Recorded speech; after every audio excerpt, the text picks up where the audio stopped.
Teacher सभी students से कह रहे थे कि जुआन और गुशिये दोनों में से अगला मॉनिटर कौन बनेगा, ये बात हम वोटिंग के जरिए तय करेंगे। टीचर जब सारे चिट को खोलकर देखते हैं तो उन सभी में यांजी का ही नाम लिखा हुआ था। ये देखकर टीचर का तो दिमाग ही गर्म होने लगता है, पर लास्ट वाला जुआन के नाम का निकलता है जो कि उसने खुद लिखा था। टीचर कहते हैं कि माना कि यांसी बहुत ही ज्यादा अच्छी मॉनिटर थी, पर अब वो हमारी क्लास में नहीं रही तो ये सारे वोट अनवैलिड माने जाएंगे। गुशिये को किसी ने भी वोट नहीं किया तो मैं उसे डिस्क्वालिफाइड करता हूँ। आज से जुआन ही हमारी क्लास की नई मॉनिटर है। जुआन खड़ी होकर कहती है कि मुझे मॉनिटर नहीं बनना है क्योंकि मुझे सेकंड प्लेस बिल्कुल भी पसंद नहीं है। मेरा हाल ही में ही ट्रांसफर हुआ है, मैं यहाँ पर किसी को भी नहीं जानती।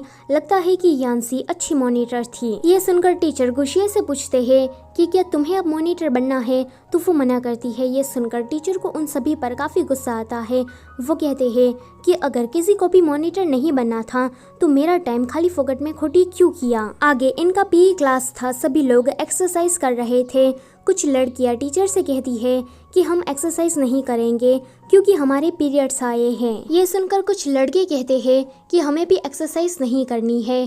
टीचर उनसे कहते हैं कि अब तुम ये मत कहना कि तुम्हारे भी पीरियड्स आए हैं। तो वो लोग कहते हैं कि ऐसी बात नहीं है, बस हमें एक्सरसाइज नहीं करनी है। टीचर कहते हैं कि अपने इस आलसीपन को दूर करो और भागना शुरू कर दो, वरना मैं तुम्हें पनिश करूंगा। यहाँ पर सुअन शिलियांग के आगे पीछे घूम रही थी। शिलियांग उसे अपना पीछा छुड़ाने की काफी ट्राई करता है, पर यह लड़की तो बार बार उसके पीछे ही आ रही थी। गुशिये दूर से ये सारा नजारा देख रही थी। आगे गुशिये और जुआन दोनों ही बारी बारी शिलियांग को किसी काम की वजह से बुला रही थी। शिलियांग उन दोनों लड़कियों की वजह से काफी पक गया था। वो यांसी के क्लास में जाकर यांसी को अपने पास बुलाता है। वो काफी गुस्से से उसके सामने बढ़ रहा था तो जीशा उसे कहता है कि तुम्हें जो भी बात करनी है वो मुझसे करो। शिलियांग कहता है कि वाओ यांसी, अब तो तुम्हारा प्रोटेक्टर भी आ गया है, तुम इसके साथ मिलकर मुझे बुली करना चाहती हो ना? क्या तुम वो भूल गई हो कि मैंने पिछले साल तुम्हारी कितनी मदद की थी? तुम तो सच में एहसान फरामोश निकली। जीशा उसे कहता है कि तुम्हें क्या हुआ है, क्या तुम कोई सीधी ढंग की बात करोगे? तो वो कहता है कि वो गुशिये और जुआन दोनों ही मिलकर मेरी चटनी बना रही है, तुम लोग कुछ करो। यांसी कहती है कि मैं इसमें क्या कर सकती हूँ, ये तुम्हारा अपना मैटर है, तुम खुद ही सॉल्व करो। लेकिन जब गुशिये को पता लगता है कि शिलियांग को उसकी हरकतों की वजह से काफी प्रॉब्लम हो रही है तो वो ज्यादा उसे तंग नहीं करती। मगर गुशिये ने शिलियांग पर से अभी भी गिव अप नहीं किया था।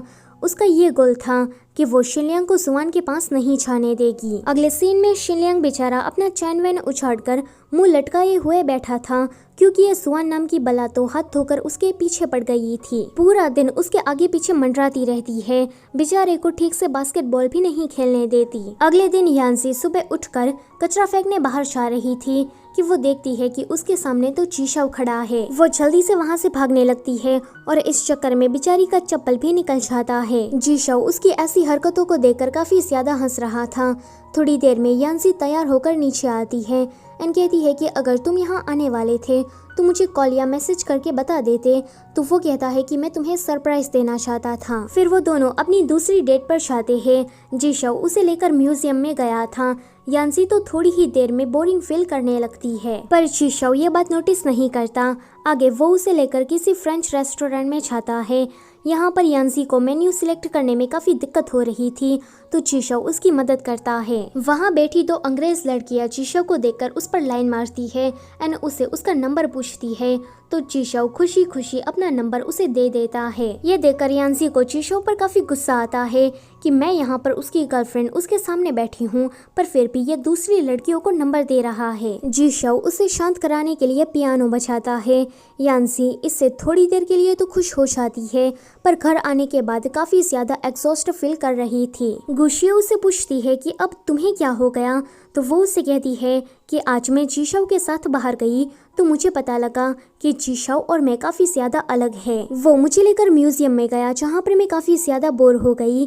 फिर हम दोनों किसी फ्रेंच रेस्टोरेंट में गए जहाँ पर मुझे मेन्यू सिलेक्ट करने में भी काफी दिक्कत हो रही थी। ऊपर से वहाँ पर कुछ फॉरेन की लड़कियाँ उस पर लाइन मार रही थी तो जब उन लड़कियों ने जीशाओ के पास से उसका नंबर मांगा तो उसने उसे दे भी दिया, मना भी नहीं किया। गुशिये उसे कहती है कि फॉरेन में तो ये सब कुछ नॉर्मल रहता है, तो तुम्हें इसके बारे में इतनी ज्यादा चिंता करने की जरूरत नहीं है। अगले दिन जब वो स्टडी करने के लिए लाइब्रेरी जाती है तो जीशाओ सीधा उसे माफी मांगता है। वो उसे पूछती है कि तुम मुझसे माफी क्यों मांग रहे हो। जीशाओ कहता है कि तुम गुस्सा हो इसलिए। तो वो कहती है कि क्या तुम्हें रीजन नहीं पता है।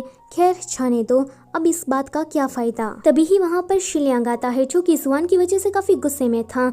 उसके बाद सिचुआन आती है, उसका भी यही सेम रीजन था क्योंकि आजकल यानहाई जुआन के पीछे कुछ ज्यादा ही मंडराने लगा है। अगले दिन शिलियांग का बास्केटबॉल मैच था। गुशिये उसे चेयर अप करने के लिए आती है तो जुआन उसके पास आकर कहती है कि मैं शिलियांग की बचपन की दोस्त हूँ, मुझे उसकी पसंद नापसंद के बारे में सब कुछ पता है। तुम जैसी लड़की शिलियांग को कभी भी पसंद नहीं आएगी। गुशिये काफी ज्यादा डाउन फील कर रही थी कि शिलियांग आकर उसका साथ देता है। गुशिये उसे कहती है कि मैं समझ गई, तुम्हें मैच के दौरान कोई भी डिस्ट्रैक्शन नहीं चाहिए, तुम अपना फोकस अपनी मैच पर ही लगाओ, मैं तुम्हें आगे से तंग नहीं करूंगी। मगर तभी ही वहाँ पर सिचुआन आकर जुआन से कहती है कि आज चाहे जो कुछ भी हो जाए पर मैं तुम्हें हरा कर ही रहूंगी। इतना कहकर वो जोर जोर से यानहाई के नाम के नारे लगाने लगती है। यानहाई ये देखकर काफी खुश हो जाता है, मतलब कि उसकी तो निकल ही पड़ी। शिलियांग जुआन से तंग आकर यानजी को अपने पास बुलाता है एंड हमेशा की तरह अपना फेवरेट काम उसे चिढ़ाने का करने लगता है। आगे उन दोनों ने स्कूल बंक करने का प्लान बनाया था। जब शिलियांग दीवार चढ़ रहा था तो यानजी को वो काफी ज्यादा चमकता हुआ दिखता है, यानी कि यानजी को भी वो पसंद है, पर यानजी इस बात को रियलाइज नहीं कर पाई है। फिर वो दीवार पर बैठे बैठे ही यानजी को अपने बचपन की बातें बताने लगता है। यानजी ध्यान से उसकी बातें सुन रही थी। दिखने से लग रहा था कि यानजी शिलियांग के साथ काफी ज्यादा कंफर्टेबल फील करती है। हालांकि जीशाओ के साथ ऐसा कुछ नहीं होता। आगे वो दोनों किसी हेयर सैलून में गए थे।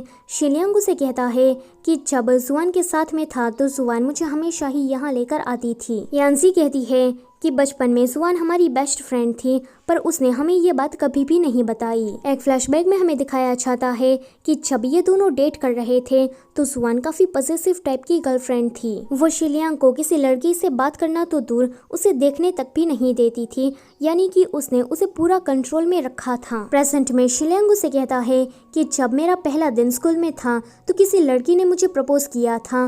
मैंने उसे रिजेक्ट इसलिए किया क्योंकि आगे चलकर मैं कोई भी ट्रबल खड़ी नहीं करना चाहता था। तभी ही उसी सैलून में उसके पीटी टीचर आने लगते हैं तो ये दोनों वहाँ से कल्टी मारने की सोचते हैं, पर आखिर में टीचर के हाथों पकड़े ही जाते हैं। वो उसे डांटते हैं कि तुम लोग स्कूल के टाइम पर यहाँ क्या कर रहे हो और ये माथे पर कौन सी चिड़िया का घोंसला लगाया है। ये सुनकर पूरा स्टाफ उसे देखने लगता है क्योंकि उन लोगों ने भी ऐसे घोंसले लगाए हुए थे। टीचर कहते हैं कि जल्दी से मेरे साथ स्कूल वापस चलो, मैं डीन से कहलवाकर तुम्हें सजा दिलवाऊंगा।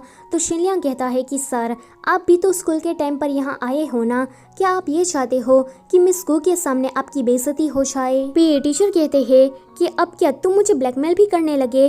तो यानजी कहती है कि क्यों ना हम बीच का रास्ता अपनाए, हम दोनों एक दूसरे के बारे में किसी को कुछ भी नहीं बताएंगे। अगले सीन में वो सभी लोग स्कूल वापस आ रहे थे कि उनके सामने डीन आ जाता है। तो पीटी टीचर बहाना मार देते हैं कि हम लोग तो बस खाना खाने गए थे। आगे यानजी को पता लगता है कि 1 साल पहले उसे जो थैंक यू का नोट मिला था वो जीशाओ ने नहीं बल्कि शिलियांग ने लिखा था। यानजी सोचती है कि मुझे लगा कि ये नोट मुझे जीशाओ ने लिखकर दिया है, यानी कि वो भी मुझे पसंद करता है, पर ऐसा तो कुछ नहीं था। यहाँ जीशाओ यानजी के बिना क्लास में काफी ज्यादा अकेला फील कर रहा था। उसे यानजी की याद आ रही थी। वो सोचता है कि यह लड़की शिलियांग के साथ चली गई है पर अभी तक वापस लौटकर क्यों नहीं आई। सो गाइस इसी के साथ ये वाला पार्ट होता है यहीं पर ही ख़त्म। वीडियो अच्छी लगी है तो उसे लाइक कर दो और चैनल पर पहली बार आए हो तो उसे सब्सक्राइब भी करते जाओ। Thank you for watching.